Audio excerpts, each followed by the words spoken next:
Ndabasuje kandi mbifuriza ikaze muri amakuru ku buryo burambuye. Basuhuza ni Fabrice Mporana nayo. Huye hamuritswe igitabo kivuga ku mateka y'u Rwanda ya mbere ya Jenoside ndetse na nyuma yayo. Mu ishuri rikuru rya Kaminuza y'u Rwanda ishami rya Huye habereye imurika gitabo cyanditswe n'umunyarwandakazi witwa Teta Umuhoza, cyanditswe mu rurimi rw'igifaransa kikaza gusobanurwa mu Kinyarwanda, kikaba kivuga ku mateka y'u Rwanda mu gihe cya mbere ya Jenoside yakorewe Abatutsi no mu gihe cya Jenoside yakorewe Abatutsi ndetse na nyuma yaho.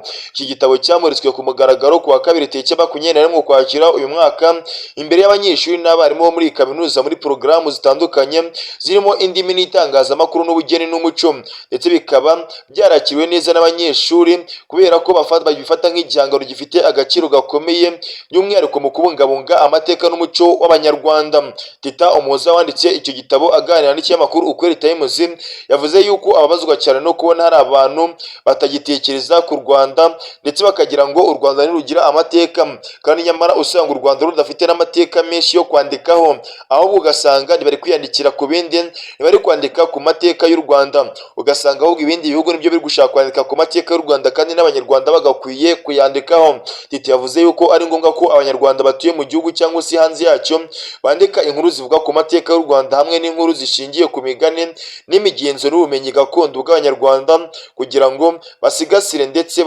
bimenyekanwe hirya no hino ku isi. Yagize ati babazwa cyane no kubona bamwe muri twebwe tutumva amateka dufite by'umwihariko kugira ngo tuyandikeho, ahubwo koko tuzemere Kenya na Tanzania n'ibindi bihugu bize bituyoboreye mu myandikire kandi twebwe tubishoboye.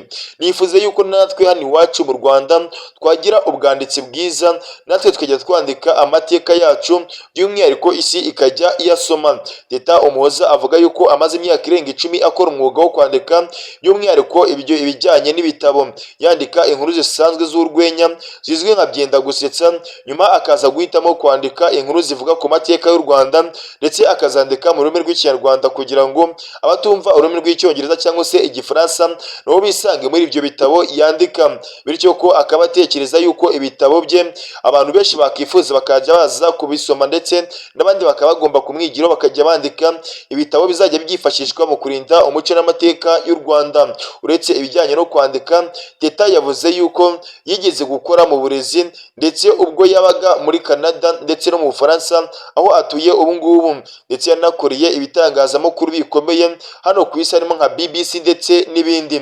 Ni igitabo yise Ejo kikaba gikubiyemo inkuru 11 ariko zikaba zibarwa n'abagore. Izo nkuru ziri muri icyo gitabo zigaragaza uburyo ubuzima bw'abagore bwahinduwe n'amateka y'ibihe bitandukanye ariko bakaza guhabwa ijambo kubera ubuyobozi bwiza. Zimwe muri izo nkuru ziragaruka ku byabaye mbere ya Jenoside yakorewe Abatutsi, n'izindi zikaba zivuga ku byabaye mu gihe cya Jenoside, mu gihe izindi zivuga ku rugendo rwo kwiyubaka nyuma ya Jenoside yakorewe Abatutsi. Dr Venuste umwe mu bayobozi bari bahagarariye abandi muri Kaminuza y'u Rwanda ishami rya Huye muri icyo gikorwa cyo kumurika icyo gitabo, yashimiye umwanditsi Teta avuga yuko ari urugero rwiza rw'urubyiruko n'Abanyarwanda mu gukoresha impano zabo mu gusigasira amateka n'umuco w'igihugu. Teta nyir'igitabo cyamuritswe avuga yuko cyitezeho kuzifashishwa mu burezi no gusobanura amateka y'u Rwanda mu buryo bwimbitse, ndetse ko giteganywa no gushyirwa mu nzu ndangamurage n'amashuri yigisha iby'amateka n'umuco w'ibihugu bakajya bashobora kukigiramo. Nshuti bakunzi bacu, ni munyemere tuve kuri umunyarwandakazi wamuritse iki gitabo twigire kuri inkuru iri kuvuga kuri perezida wacu Paul Kagame. Perezida wa Repubulika y'u Rwanda Paul Kagame yaganiriye na drone uyobora ETU. Perezida w'u Rwanda Paul Kagame yahuye n'umunyamabanga mukuru w'ihuriro mpuzamahanga ry'itumanaho International Telecommunication Union Drone Bogadana Martin baganira ku bufatanye bw'impande zombi.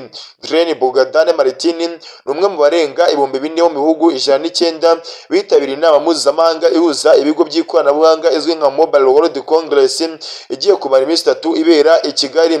Itangazo ry'ibiro by'umukuru w'igihugu rivuga yuko aba bombi baganiriye ku bijyanye no guhuza abantu mu by'ikoranabuhanga no guhanga udushya no gushora imari ku bijyanye n'ikoranabuhanga nka rumwe mu nzego za Afurika ziri guteza imbere ubukungu bw'uyu mugabane. Ndetse ubwo yatangizaga inama by'umwihariko perezida w'u Rwanda Paul Kagame yashimiye uyu Bogadana Martin witabiriye inama igamije kurebera hamwe hamwe ikoreshwa rya telefone ryo gukomeza gutezwa imbere muri Afurika. Yahaye ikaze abitabiriye iyi nama mu Rwanda, agaragaza yuko rwishimiye kwakira inama yo gufatanya n'ibindi bihugu mu kubaka ahazaza Afurika mu bijyanye n'ikoranabuhanga. Ati kuri Bogdan Martin uri mu buyobozi bwa ETU bukomeye ndetse twishimiye kongera kubonana ndetse twishimiye ko azongera kugaruka mu Rwanda. Perezida w'u Rwanda Paul Kagame yavuze yuko u Rwanda rwizera imbaraga z'ikoranabuhanga, uguhuza abaturage no kwimakaza iterambere.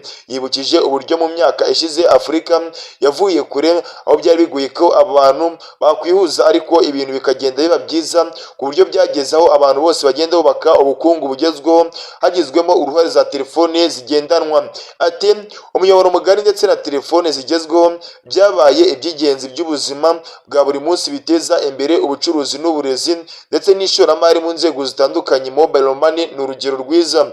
Perezida Kagame yavuze yuko ibyo ngibyo byatangiye ari ibisubizo by'umwihariko ku bahejwe mu gukoresha serivisi za banki zemewe, byakoze bihinduka mu buryo bwa mbere isi iri gukoresha mu kwimakaza serivisi z'imari zidaheza. Bogdan Martin yatangiye kuyobora ETU muri Mutarama 2023.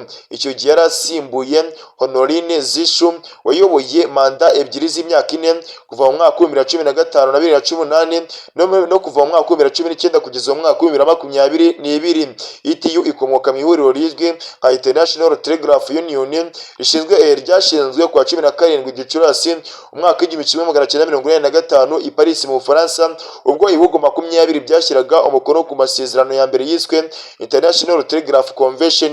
Mu mwaka wa 1932 International Telegraph Union yahujwe n'ishyirahamwe mpuzamahanga ry'itumanaho rikoresha radio mu kohereza ubutumwa International Radio Telegraph Union biva mu ihuriro mpuzamahanga ry'itumanaho International Telecommunication Union. Amasezerano mashya yatangiye gukurikizwa ku ya mbere Mutarama umwaka wa 1934. Nyuma yaho ku wa mbere Mutarama umwaka wa 1949 ETU yabaye urwego rwihariye rwa Loni hashingiye ku masezerano yashyizweho umukono ku wa 15 Ugushyingo umwaka wa 1947 y'icyiciro cya ETU giherereye i Geneve mu Busuwisi. Kugeza ubu ETU igizwe n'ibihugu by'ibinyamuryango bigera ku 194 bituma iba kimwe mu bigo bikuze kandi bihagarariye ibihugu byinshi ku isi. ETU inahuriza hamwe ibigo birenga 1000 birimo kaminuza n'ibigo by'ubushakashatsi ndetse n'imiryango mpuzamahanga. ETU igira uruhare runini mu bijyanye n'itumanaho ku isi no gukwirakwiza itumanaho ryibanda ku ikoranabuhanga no kwimakaza ingufu zitangiza ndetse no guhangana n'ibibangamiye itumanaho n'ibindi. ETU ifasha kandi guteza imbere ibijyanye no kwimakaza uburenganzira bw'uburyo n'itumanaho rikorwamo no guheza abantu mu bice bitandukanye mu bikorwa by'ikoranabuhanga mu guteza imbere ikoranabuhanga mu bihugu bikiri mu nzira y'amajyambere less development countries.